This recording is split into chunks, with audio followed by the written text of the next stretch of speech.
So Gamescom 2025 has been, pretty decent, I think, overall at sort of capturing that E3 feeling that many of us are sort of missing out on. Opening night live might not have been the greatest thing in the world or anything like that, but there were some pretty cool announcements that I thought were interesting, whether at the pre-show or on the main show. Of course, there's lots of demos going on right now on the show floor for Gamescom 2025. We've gotten other announcements, such as a release date for Hollow Knight Silksong of September 4th, which that's pretty damn soon, all things considered. And there was even a new Halloween game that was talked about in the future game showcase coming to us from Ilphonic that reminds me a lot of Friday the 13th from Ilphonic, which was one of my favorite games in recent memory. So, all things considered, I think Gamescom has been pretty decent to cover and look at from the outside in. Of course, going back to those demos on the show floor, there's been lots of positive things that have been happening with some of these demos, especially on the Nintendo Switch 2 side of things. People are now able to play games such as Kirby's Air Riders, Metroid Prime 4 Beyond, and Final Fantasy VII Remake Intergrade. And all the reports that we've gotten, all of the off-screen footage that we've seen from these games, it looks very promising. I think all of these games are going to be worth picking up. I'm still not completely sold on Kirby Air Riders as like a big holiday game or anything like that, but I'll pick it up just to check it out. I'm just not as stoked as everyone else is. But games like Metroid Prime 4 Beyond and Final Fantasy VII Remake Intergrade, I will be checking out. I thoroughly enjoyed Final Fantasy VII Remake when it first came out. I never played the Intergrade stuff, so I'm on board with that. But we're obviously not here to talk about all of the good things, because there is something negative that I find a lot of YouTube channels are not covering. And maybe it's because they're Nintendo YouTubers and they don't want to shine a negative light on a third-party port that's not running very well on the Switch 2, but I don't care because I'm not a Nintendo YouTuber. And we're going to be talking about Elden Ring Tarnished Edition because boy, oh boy, does this sound like an absolute disaster thus far on the Nintendo Switch 2. Now, we've been getting some reports coming out of Gamescom of people that have had hands-on experiences with the game. But you might be saying to yourself, well, where's like the off-screen footage? Where's the captured footage? And Bandai Namco is not allowing that whatsoever. You can't record any footage from the show floor, from the game. So that right there should be throwing out some red flags. But like I said, we have some information. We're going to be going over two different reports here. The first one is from Nintendo Life. Now, they made a video talking about their experience playing Elden Ring on the Switch 2 with no gameplay footage, but I will leave a link to it in the description box down below should you want to check that out. But this is coming to us from The Gamer, as reported by Nintendo Life, who were among the few to try out the game. Elden Ring Tarnished Edition doesn't quite run as well on the Switch 2 as other AAA third-party titles. You would think that if a console could run Cyberpunk, Elden Ring wouldn't be a problem. Apparently, that's not the case. So Felix Sanchez said the following: "It's really bad, and I understand why they didn't want you to see this because wowie zowie," a little Bray Wyatt reference there, "it is terrible. Of course, you're never going to see the light of this. Maybe it will release just in that state, but I can't imagine they will do that. It was like playing Ocarina of Time. It was like 20 frames per second sometimes. I was like, this has dropped to 15 frames per second." And, they go on to say that everything just felt a bit unstable, even in relatively closed off areas like caves and rooms, despite there only being a few other characters on screen. And then we also have an IGN report who also got hands-on with it, and they say it's a disaster in handheld mode. "We played Elden Ring Tarnished Edition in handheld mode on Switch 2 and came away very disappointed with the game's performance, especially when in open areas like Limgrave. Frame rate drops were significant when turning the camera whilst exploring outside of the tutorial area, and this, combined with a confusing button layout on the Switch 2, made combat confusing and exploration fairly dispiriting." Is that a word? Dispiriting? I don't know. Maybe this is a UK individual, and that's a word they use over there. We weren't allowed to record gameplay at the booth, probably due to this fact, but you can hear our thoughts on Elden Ring Switch 2 handheld gameplay in this video.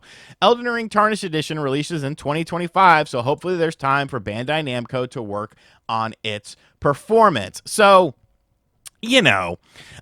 going back to the initial video that we saw of Elden Ring Tarnished Edition on the Switch 2 during that first Nintendo Direct presentation, I thought it looked bad. Like, it didn't look very good. It didn't look very visually pleasing. It looked like there was frame rate hiccups. It looked like there was performance issues with that trailer. And I thought it was very odd that that was the game that they started out with when showing off the partner games, because I get it, Elden Ring is a very big game and it has a lot of name notoriety right now. FromSoft is obviously bigger than they have ever been, but it just seemed weird that that was the first game that they showed off when it didn't look all that great. And hearing these sorts of things doesn't really surprise me all that much.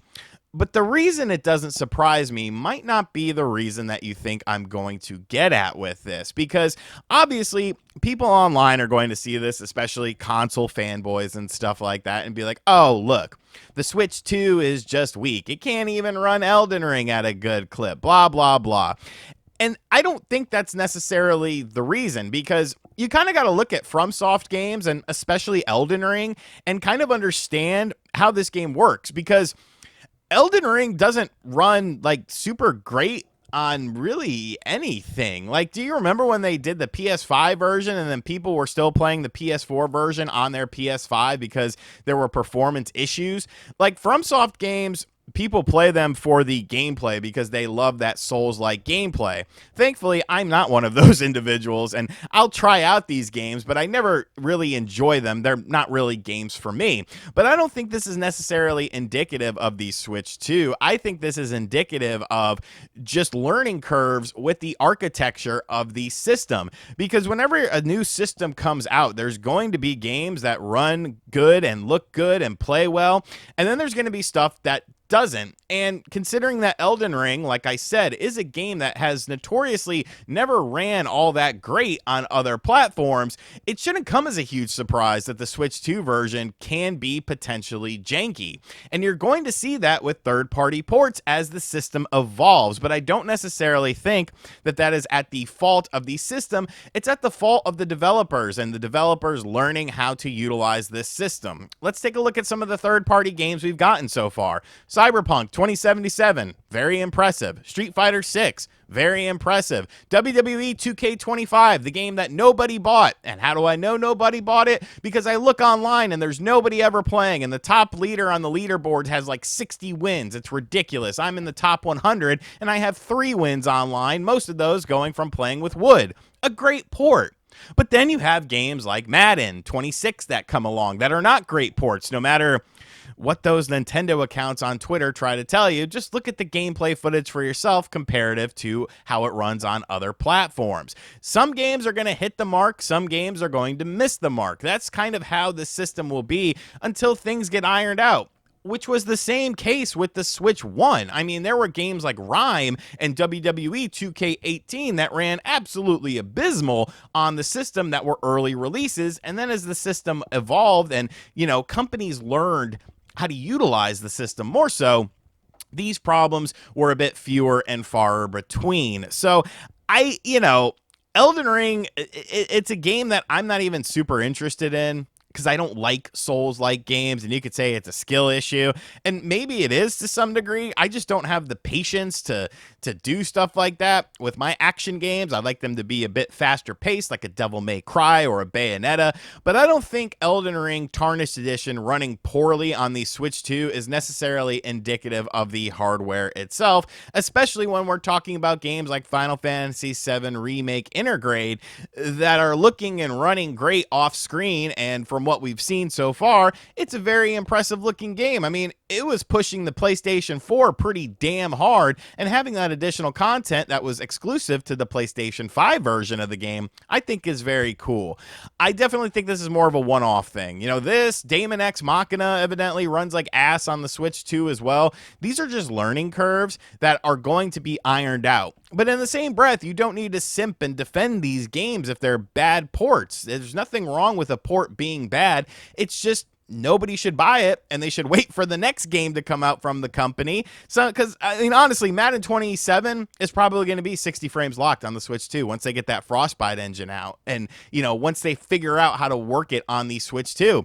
Because, spoiler alert, FC, the new football club game, that's going to be a mess too. And don't be surprised when that comes to fruition. I'm sure I'll have a video on it on the channel. But, you know, you might just have to skip out on Elden Ring or wait for some patches or something like that, because eventually I'm sure they will iron it out. It's just the state that it's in right now is not very good, and maybe people should quell their expectations a little bit when it comes to this title. But let me know in the comments section down below. Are you surprised that Elden Ring is struggling to run on the Switch 2? Do you think it is a matter of the hardware, or do you realize that it's more so down to the developer themselves trying to figure out the engine and trying to get a quicker turnaround time with this game? And as always, guys, thank you for checking out this video. Be sure to check out all the other videos. This is now the 6th video that I've made in 3 days on the channel. You know, lots of Gamescom coverage here. And oh boy, this morning's video was... I was pretty angry, man. I was pretty pissed off. And as always, guys, thank you for checking out this video. Hit subscribe if you're new, and I'll catch you guys on the next video. Later.